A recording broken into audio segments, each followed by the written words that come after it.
आसमां छूने की चाह, हर कदम एक नई राह। मेरे प्यारे बच्चों, आप सबका हिस्टोग्राफी के इतिहास, दर्शन, लेखन और शोध के आज के इस तीसरी क्लास में एक बार फिर से स्वागत और अभिनंदन है। तो बिना किसी देरी के आइए आज के सेशन को शुरू करते हैं बच्चों। और आप लोग वीडियो के नीचे कमेंट करके हमें जरूर बताएं कि आपको सेशन कैसा लग रहा है बच्चों, और कितना लाभ आप लोग उठा पा रहे हैं बच्चों। पीछे हमने आपकी 2 क्लास करा दी है। तो डेली आपकी क्लास बच्चों ये रात के 9 बजे आती है, तो आप रात के 9 बजे जुड़ करके सभी लोग क्लास को किया करें। और साथ ही साथ में आप लोग कमेंट करके हमें अपनी प्रतिक्रिया से अवगत कराएं, और इस सेशन को अपने सभी दोस्तों तक शेयर करिए, क्योंकि बच्चों ये जो सेगमेंट है बहुत ही इंपॉर्टेंट है। और साथ ही साथ लोगों का इसमें थोड़ा इंटरेस्ट भी कम रहता है। तो इस नाते आप इन चीजों को अच्छी तरीके से शेयर करिए और खुद पढ़िएगा।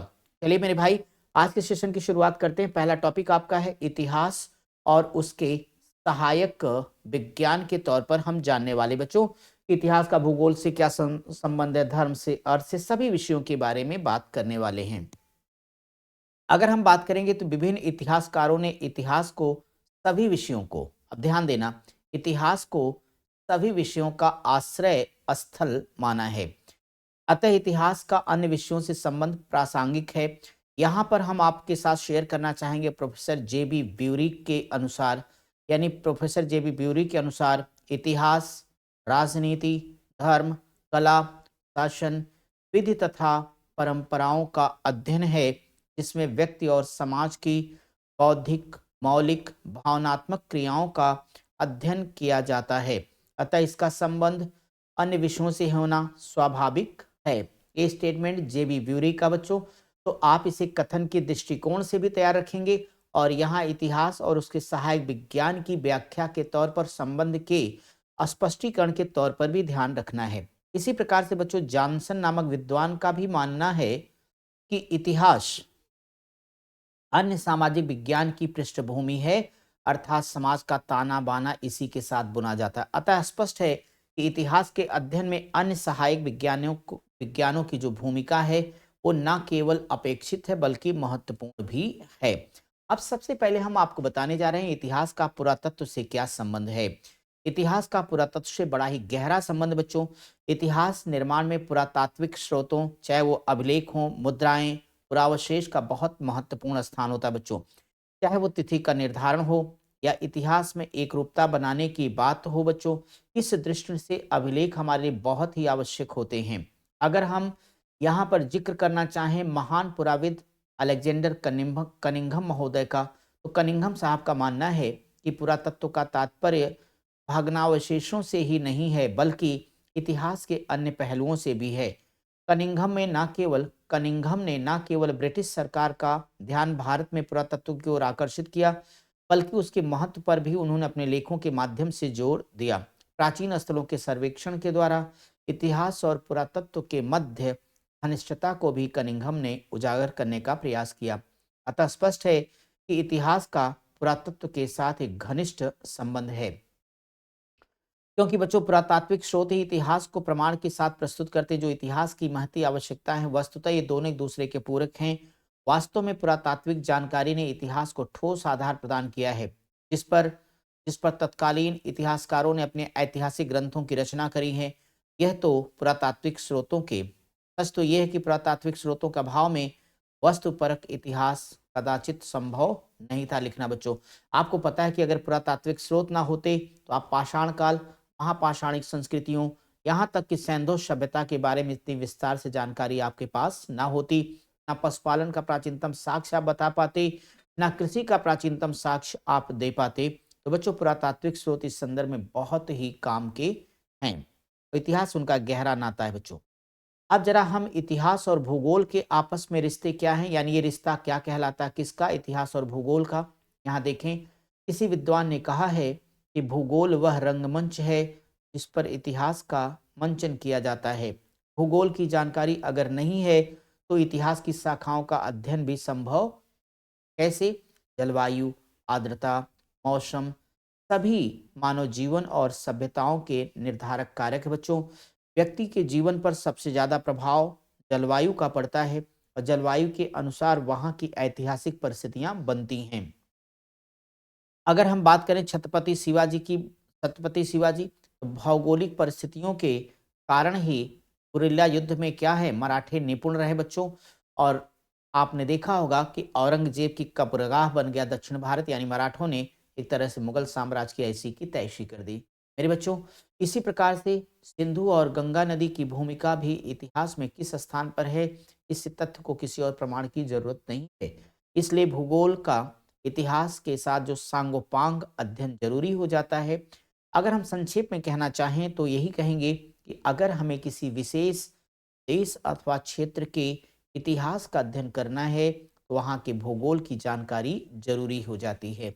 इतिहास की सभी प्रकाशित पुस्तकों में हम प्रारंभ में उस देश के भूगोल से संबंधित पाठ को पाते हैं, जो भूगोल के अध्ययन और ज्ञान के महत्व का स्पष्ट प्रमाण देता है। उस उस विशेष देश के इतिहास पर भूगोल के प्रभाव को दिखाता है, जिसका वर्णन उस पुस्तक में उपलब्ध है। इतिहास का समाजशास्त्र से क्या संबंध है? जरा इतिहास का समाजशास्त्र से संबंध पर भी आप थोड़ी सी चर्चा यहाँ पे करते चलिए। सामाजिक इतिहास मनुष्य के व्यवहार का अध्ययन है। टॉयनबी ने लिखा है कि समाज वह कण है जिसके आधार पर इतिहास लिखा जाता है। समाज की विभिन्न संस्थाओं व कार्यप्रणाली का अध्ययन इतिहास को समृद्ध बनाता है। इतिहास और समाज दोनों एक दूसरे के पूरक हैं। इतिहासकार की बोधगम्य दृष्टि और वर्णन की दक्षता भौतिक रूप में समाजशास्त्र के प्रारंभिक सिद्धांतों के कारण और महत्वपूर्ण हो जाती है। सामाजिक प्रक्रिया इतिहास को एक नया दृष्टिकोण प्रदान करती है। वर्तमान में बच्चों इतिहास लेखन के क्रम में सामाजिक इतिहास की भूमिका स्वतः ही प्रमाणित है, सिद्ध है। इतिहासकार अपने युग की आवश्यकता और सामाजिक मूल्यों के अनुसार इतिहास का लेखन करते हैं। काम्टे के अनुसार इतिहास सामाजिक भौतिक शास्त्र है, जिसके अंतर्गत मानवीय व्यवहार के सामान्य नियमों का अध्ययन होता है।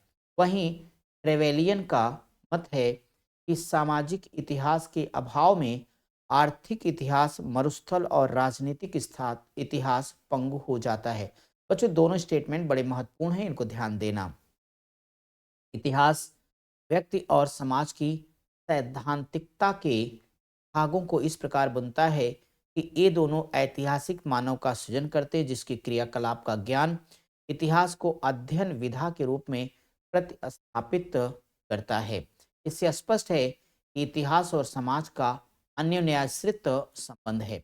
अब हम इतिहास और मानव शास्त्र के संबंधों को जरा फटाफट देखते चलेंगे स्टूडेंट। सामाजिक विषयों के वर्गीकरण के अंतर्गत मानव शास्त्र भी एक शाखा है, जिसका इतिहास से घनिष्ठ संबंध है। गोविंद चंद पांडे के अनुसार मानव का अध्ययन मानव शास्त्र तथा इतिहास दोनों में किया जाता है। प्रारंभ में दोनों का अध्ययन एक साथ होता था, लेकिन इल्थे ने दोनों को स्वतंत्र विषय के रूप में अलग अलग कर दिया। पहले प्रथम में मानव का अध्ययन और दूसरे में उसके क्रियाकलापों का अध्ययन किया जाता है। दोनों विषयों के पारस्परिक संबंध का एक और महत्वपूर्ण पहलू ये है कि मानव विज्ञान में ऐतिहासिक सामग्री तथा पद्धतियों का इस्तेमाल किया गया है। इसके साथ ही मानव विज्ञान का इतिहास लेखन पर भी गहरा असर देखा जा सकता है। विशेषकर फ्रांस के अन्नाल्स मत के कई इतिहासकारों पर इसका साफ प्रभाव हम देख सकते हैं। स्पष्ट है कि इतिहास और मानव शास्त्र के मिश्रित अध्ययन से मानव तथा समाज के चित्र को प्रस्तुत करने में सहायता मिलती है। अब इतिहास का अर्थशास्त्र से क्या संबंध, जरा इसे देखें। मनुष्य की प्रगति का मापदंड उसकी अर्थव्यवस्था होती है, क्योंकि आर्थिक इतिहास हमारे समक्ष अर्थ का तार्किक विश्लेषण करता है, जिसके आधार पर उस काल की नीतियां, कर व्यवस्था, व्यापार वाणिज्य को हम भली भांति समझ पाते हैं। अर्थ के अभाव में समाज में किसी भी प्रकार की गतिविधि का संचालन असंभव है। अतः इतिहासकार आर्थिक आंकड़ों को एकत्रित करके उसका विश्लेषण करके अपने इतिहास के प्रमाणों को और अधिक पुख्ता करता है तथा आर्थिक दशा के अध्ययन संबंधी इतिहास का नवीन रूप में वो प्रस्तुत करता है, जो हमें आर्थिक समस्याओं से समाधान की तरफ ले जाते हैं। इसके आधार पर इतिहास स्वयं को एक मजबूत डोर से बांध लेता है। पी शेख अली पी शेख अली ने इस बारे में लिखा है कि डार्विन ने अस्तित्व के संघर्ष के संबंध में संकेत किया था और मार्क्स ने आर्थिक इतिहास पर प्रकाश डाला था। विशेष रूप से 1919 ईस्वी की रूसी रूसी क्रांति के समय से आर्थिक इतिहास ने अत्यधिक महत्व ग्रहण करते हुए मानव जीवन से संबंधित अन्य पहलुओं को प्रकाशमय कर दिया है। इससे स्पष्ट है कि आर्थिक इतिहास इतिहास का वह अंग है जिसकी समझ के लिए अर्थशास्त्र का ज्ञान जरूरी है। अतः इतिहास के अध्ययन में अर्थशास्त्र की भूमिका का विशेष तौर पे उल्लेख हम कर सकते हैं। अब हम देखेंगे इतिहास और राजनीति विज्ञान का आपस में क्या संबंध है बच्चे। इतिहास और राजनीति विज्ञान एक सिक्के के दो पहलू हैं। इतिहासकार अपने लेखन में राजनीतिक तथ्यों का समावेश करता है तथा उसके प्रस्तुतिकरण से राजनीति और इतिहास दोनों शोध की कई संभावनाओं को जन्म देते हैं। प्रोफेसर एक्टन का कथन है कि राजनीति वह विज्ञान है जो इतिहास की धारा से इस प्रकार जुड़ा है जैसे कि स्वर्ग के कण नदी रेत से जुड़े हैं। अगर हम दूसरे शब्दों में कहें तो राजनीति वह पक्ष है जिसकी विभिन्न धाराएं हैं। राजा, प्रजा, कर, जनता, संविधान, न्याय इत्यादि का अध्ययन ही इतिहास की मुख्य धारा के साथ मिलाकर किया जाता है। इसी प्रकार एक अन्य इतिहासकार ने भी इस संदर्भ में उल्लेख किया है, इतिहास राजनीति में पुनः अत्यधिक सहायक होता है क्योंकि राजनीतिक पहलू ही वह भाग है जिसका उल्लेख इतिहास लेखन के अंतर्गत किया जाता है और इतिहास ज्ञान ही राजनीतिज्ञों को इस योग्य बना देता है कि वे राजनीति को भली प्रकार से समझें और अपनी भूमिका का ठीक प्रकार और प्रसन्नतापूर्वक निर्वाह कर सकें।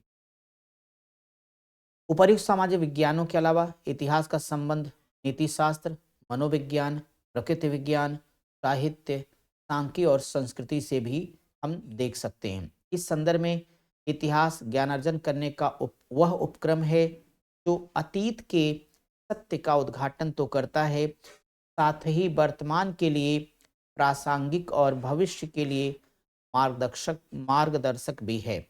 मानव की सहज जिज्ञासा से उत्पन्न हुए प्रश्नों तथा प्रश्नों की समझ को उसके परीक्षण और तर्कों के आधार पर निष्कर्ष के रूप में प्रतिष्ठित किया और जिसे इतिहास कहा गया। बच्चों, इतिहास व्यक्ति की क्रिया, भावना और भौगोलिकता की भावना को स्पष्ट करता है। इसके लिए अन्य विषयों से भी संबंध होना स्वाभाविक प्रक्रिया है। इतिहास का ज्ञान एक अकादमिक मात्र नहीं है वरन वह पूरी मानवता की संपत्ति है। भारतीय इतिहास की हाल की प्रवृत्तियों के बारे में थोड़ा सा आप लोग जान लीजिए बच्चों। हमने टू द पॉइंट एकदम आराम समझा के आगे बढ़ाया है। आप देखिए, भारतीय इतिहास का पुनरुद्धार यद्यप शिक्षित भारतीयों ने हाथ से लिखे महाकाव्यों, पुराणों और जीवन चरित्र जैसे ग्रंथों के रूप में अपने पारंपरिक इतिहास संजोए रखा तथापि प्राचीन भारत के इतिहास में आधुनिक ढंग से अनुसंधान 18वीं सदी के उत्तरार्ध में देखने को मिलता है, क्योंकि ब्रिटेन ने जब यहाँ पर शासन शुरू किया तब उसने औपनिवेशिक प्रशासन के हित में इसकी आवश्यकता को महसूस किया। इसकी पूर्ति के लिए उसने आधुनिक इतिहास लेखन के परिप्रेक्ष्य में प्राचीन इतिहास की पुनर्स्थापना की। मध्यकालीन इंडो मुस्लिम इतिहासकार धन्यवाद के पात्र हैं क्योंकि उन्हीं के कारण अंग्रेजों के आगमन से 700 से 800 वर्ष पूर्व का समुचित ढंग से लेखन और परीक्षण संभव हो सका। किंतु जीवन के प्रति ठेठ हिंदू दृष्टिकोण ने मनुष्य के सांसारिक अनुभव को समाहित करने वाले इतिहास को उपयोगी ज्ञान की परिधि से बाहर रखा। इसलिए ईस्ट इंडिया कंपनी के लोगों को प्राचीन भारत के ऐसे सच्चे विवरण नहीं मिल पाए जिन पर वे निर्भर। तब उन्होंने भारत के खोए हुए इतिहास को पुनर्निर्मित करने का प्रयास शुरू किया और इस दिशा में पहला प्रयास उन लोगों का है जिन्हें हम भारतविद के नाम से जानते हैं। इनमें William Jones, Wilkins, Max Muller, Prinsep आदि का विद्वानों का नाम हम ले सकते हैं। इसके बाद ईस्ट इंडिया कंपनी के असैनिक अधिकारियों, ब्रिटिश साम्राज्यवाद के समर्थक विद्वानों ने भी इस दिशा में प्रयास किया, जिनमें हम जेम्स मिल, एल्फिंस्टन, डफ, इलियट, डाउशन आदि का नाम ले सकते हैं। मेरे प्यारे बच्चों, आज का सेशन कैसा लगा वीडियो के नीचे कमेंट करके जरूर बताइए। अब हम आपके अपने हिस्टोग्राफी की क्लास नंबर 4 में मिलेंगे बच्चों। आप लोग डेली रात के 9 बजे अपनी इस बेहतरीन क्लास को जरूर देखें बच्चों, क्योंकि हमने पीडीएफ भी सामने रखा है, टू द पॉइंट ही चीज़ों को हमने डिस्कस और अंडरलाइन किया है, ताकि आपका कम से कम समय हम लें और ज़्यादा से ज़्यादा चीज़ें आपको दें, ताकि आपका ये सेगमेंट भी पूरे इतिहास की तरह शानदार, जानदार और ज़बरदस्त हो बच्चों। तो हम आपसे मिलते हैं आपकी अगली क्लास में, तब तक आप सब पढ़ते रहें, स्वस्थ रहें।